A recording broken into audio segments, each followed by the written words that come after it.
warahmatullahi wabarakatuh. Selamat pagi pemirsa pendengar Ceria Radio FM. Kembali lagi bersama aku Triana Mariska di acara spesial kita yang bakal bisa teman-teman dengerin setiap minggu, yaitu acara talk show.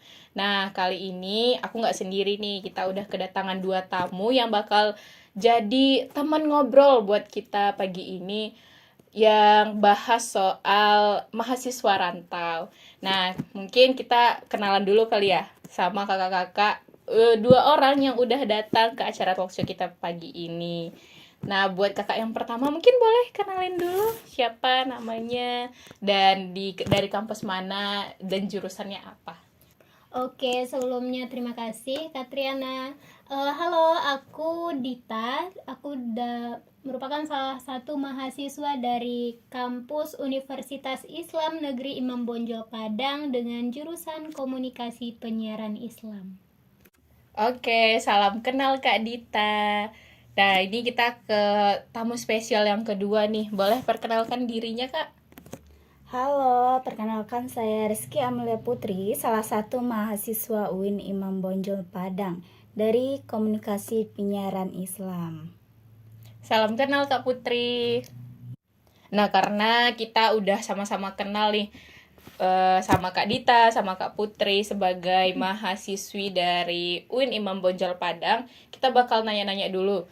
Sebagai mahasiswa rantau tuh apa sih yang kakak rasain pertama kali gitu, kayak wah, aku sekarang jadi mahasiswa rantau nih, jadi rasanya begini jauh dari orang tua. Mungkin bisa dijelasin dulu sama Kak Dita.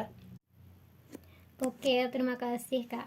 Kalau dari versi aku ya, menjadi anak rantau ini rasanya menurut aku sendiri ya 50% 50% lah. Ada rasa kebanggaannya, ada juga rasa sedihnya tentunya. Rasa bangganya ya bisa tahu dunia luar itu bagaimana. Kalau untuk rasa sedihnya harus terpisah jauh dari keluarga. Oke, jadi gitu rasanya jadi anak rantau menurut Kak Dita. Coba kita tanya lagi ya ke Kak Putri. Mungkin ada feeling yang beda yang dirasain sama Kak Putri sebagai anak rantau. Boleh dijelasin Kak, gimana sih rasanya jadi anak rantau itu? Kalau menurut saya sih sebagai anak rantau, meskipun meninggalkan rumah mungkin itu sulit, ini juga bisa menjadi pengalaman transformasi kita yang menumbuhkan kemandirian dan juga penghargaan yang lebih dalam terhadap kenyamanan rumah sendiri. Gitu. Oke, jadi gitu ya teman-teman yang dirasain sama Kak Dita dan Kak Putri sebagai mahasiswa rantau. Nah, karena tadi kakak yang berdua ini udah jelasin, udah perkenalkan diri bahwa mereka adalah salah satu ya mahasiswi di Universitas Imam Bonjol Padang. Mungkin kita bisa nanya nih ke mereka, kenapa ya alasannya untuk memilih prodi dan kampus UIN ini sebagai penempuh pengalaman pendidikan mereka di perguruan tinggi. Kita mulai dari Kak Putri dulu nih. Baik, terima kasih. Kenapa saya memilih Universitas Imam Bonjol Padang dan juga prodi KPI tersebut? Pada awalnya, dalam memilih universitas ini, ya karena saya dulu tuh orangnya pemalu dan juga introvert ya. Maka dari itu saya akan berusaha merubah diri saya menjadi orang yang lebih baiknya, atau sebaliknya yang lebih baik lagi. Dengan adanya masuknya dalam kampus ini, kita dapat berkesempatan bagi mahasiswa untuk mendapatkan pendidikan yang berkualitas, pengalaman praktik, dan juga berkesempatan dalam berkontribusi pada masyarakat serta meningkatkan kemampuan mereka terhadap berbagai aspek. Wah, menarik banget ya. Jadi memang kita tuh punya alasan tersendiri kalau milih kampus dan jurusan. Nah, sekarang kita coba dengar ya alasan Kak Dita kenapa milih kampus dan jurusan ini. Oke, kalau dari aku sendiri ya Kak, aku milih universitas dan prodi yang dijalanin sekarang ini itu pertama aku dari jalur SPAN PTKIN dulunya Kak.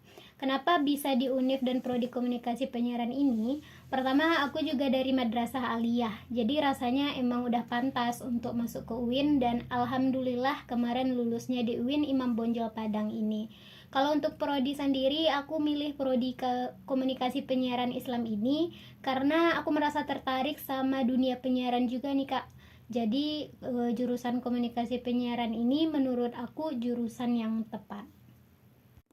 Wah, memang ya alasan kita yang berbeda-beda memilih kampus dan prodi itu menarik. Dan mungkin sudah terlambat, tapi pengen tetap ngucapin selamat nih ke kakak-kakak yang udah bisa menempuh perguruan tinggi di kampus dan jurusan ini sesuai dengan pilihannya sendiri. Oke, kita lanjut ke pertanyaan ketiga. Ini soal struggle dan culture shock pertama kali kakak-kakak tinggal di Padang. Mungkin nanti kita akan tanya ke Kak Dita gimana struggle-nya pertama kali waktu hidup merantau dan apa sih culture shock yang dialami sama Kak Putri waktu pertama kali tinggal di Padang. Oke, kepada Kak Dita mungkin boleh dijelasin nih gimana pertama kalinya struggle yang kakak alami sebagai mahasiswa baru. Mungkin kalau dari aku ya, itu pas pertama kali nyampe ke Padang. Soalnya itu benar-benar aku pertama kali ke kota Padang ini dan itu juga sendiri. Jadi nggak ada kenalan siapa-siapa di sini karena kalau untuk teman-teman kebanyakan dulu kenalnya teman-teman itu secara online. Dan kalau untuk apanya mungkin di Padang ini penyesuaian terhadap cuaca juga karena cuaca di Padang ini kan panas jadi berbeda dengan cuaca yang ada di kampung gitu Kak. Oke, jadi cukup struggling juga ya sebagai Kak Dita pertama kali tinggal di Padang. Nggak kenal siapa-siapa, penyesuaian sama cuaca juga sulit. Nah, untuk Kak Putri sendiri, culture shock pertama kali untuk menetap di Padang tuh apa, Kak? Kalau menurut saya culture shock sih yang ada di Padang biasanya tuh ada yang masalah komunikasi, ada yang perbedaan pendapat seseorang, komunikasi yang mana pada dasarnya saya itu kan orang yang pendiam, jadi ya gitulah banyak yang kurang pendapat sama yang lain. Kemudian ada sulitnya menyesuaikan emosi diri saya sendiri begitu. Oke, jadi gitu ya Kak. Memang kalau untuk tinggal, kita yang biasanya tinggal sama orang tua, terus jadi tinggal sendiri tuh cukup banyak perjuangan yang perlu kita lewati dan beberapa culture shock yang kita alami di tempat tinggal baru kita. Nah, kita lanjut ke pertanyaan selanjutnya nih Kak. Aku juga pribadi penasaran nih sebagai mahasiswi dan merantau jauh dari orang tua tuh masa paling sulit yang Kak Dita dan Kak Putri alami tuh kapan sih? Kayak misalnya dari perkuliahannya sendiri atau sebagai kehidupan mahasiswa perantau gitu. Bisa kita mulai dari Kak Putri dulu nih. Baik Kak, kalau menurut saya masa yang paling sulit selama merantau, menurut saya yang paling sulit itu dulu dalam membagi waktu, yang mana kuliah dan juga mana yang kerja luar kuliah, dan juga sekarang saya juga insya Allah sudah bisa. Oke, mungkin kita lanjut ke Kak Dita ya. Kita mau tanya-tanya gimana masa yang paling sulit yang Kak Dita alami selama kuliah dan sebagai mahasiswi rantau. 4 menit. Oke Kak, kalau menurut aku masa sulit selama kuliah ini kalau dari perkuliahannya ya, itu sama tugas-tugasnya ya Kak. Soalnya itu berbeda sama tugas-tugas kita waktu sekolah dulu. Terus dari tugas-tugas prakteknya juga ya lumayan lah. Tapi gimana pun harus tetap kita kerjain sama dijalanin juga. Dan untuk masa sulit kita sebagai seorang perantau ini ya ketika harus jauh dari orang tua yang biasanya apa-apa sama orang tua gitu kan. Sekarang harus bisa sendiri. Kalau lagi sakit juga begitu. Terus kita harus bisa nargetin keuangan sebelum orang tua kita ngirim uang untuk belanja. Ya memang begitu ya teman-teman, sebagai mahasiswi yang juga perantau jauh dari keluarga tuh banyak masa sulit yang kita alami, mulai dari manajemen waktu dan menghadapi tugas-tugas kuliah, juga soal manajemen keuangan yang harus kita rapikan sebaik mungkin karena kita jauh dari orang tua. Oke, kita langsung ke pertanyaan terakhir aja nih buat Kak Dita sama Kak Putri soal harapan dan rencana ke depannya. Mungkin nanti setelah kuliah ingin merantau lagi lebih jauh ke luar negeri mungkin, siapa tahu kan. Jadi kita tanya dulu nih ke Kak Dita dulu gimana harapan dan rencana ke depannya setelah kuliah nanti. Oke, terima kasih Kak Triana. Kalau harapan aku ya ke depannya dan untuk kita semua sebagai mahasiswa rantau dan juga yang lagi menempuh pendidikan, ya semoga kita bisa jalanin dan bisa kuat pantang menyerah dengan apa yang kita lakukan karena semua ini juga untuk masa depan kita.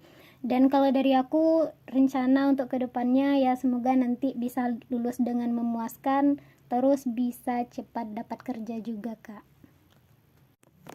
Wah, amin, amin. Semoga kita bantu aminin semua ya teman-teman pendengar Radio Ceria ini. Semoga apa yang diharapkan dan direncanain sama Kak Dita tadi bisa tercapai. Nah, kita lanjut ke pertanyaan terakhir untuk Kak Putri. Masih sama soal harapan dan rencana ke depannya nanti. Baik, pada harapannya sendiri, menurut saya pribadi, kita tuh harus menjaga kesehatan kita. Dan juga kita harus meningkatkan karir kita dan juga pendidikan. Kemudian hubungan kita dengan orang lain menjadi lebih baik. Pada rencana masa depannya, langkah awal untuk meraih kesuksesan sendiri yang akan datang. Dan juga kita dapat membahagiakan orang tua dan juga menjadikan motivasi dalam meraih impian tersebut. Wah, sekali lagi kita ucapkan amin bersama-sama ya teman-teman. Semoga apa yang diharapkan dan rencanain Kak Putri dan Kak Dita yang sudah disampaikan di awal tadi bisa tercapai. Dan buat kita semua, semoga wish-nya untuk tahun ini dan tahun-tahun selanjutnya itu cepat dikabulkan oleh Tuhan Yang Maha Esa. Oke teman-teman, mungkin untuk talk show kali ini kita cukupkan sampai saat ini. Selamat bertemu di episode-episode selanjutnya dalam minggu-minggu spesial yang bisa nemenin teman-teman buat sambil bersantai di rumah atau sambil bekerja juga asik dengerin cerita-cerita kita, karena bakal selalu ada tamu-tamu menarik yang kita datangkan setiap minggunya. Akhir kata, wassalamualaikum warahmatullahi wabarakatuh. Sampai jumpa lagi teman-teman pendengar.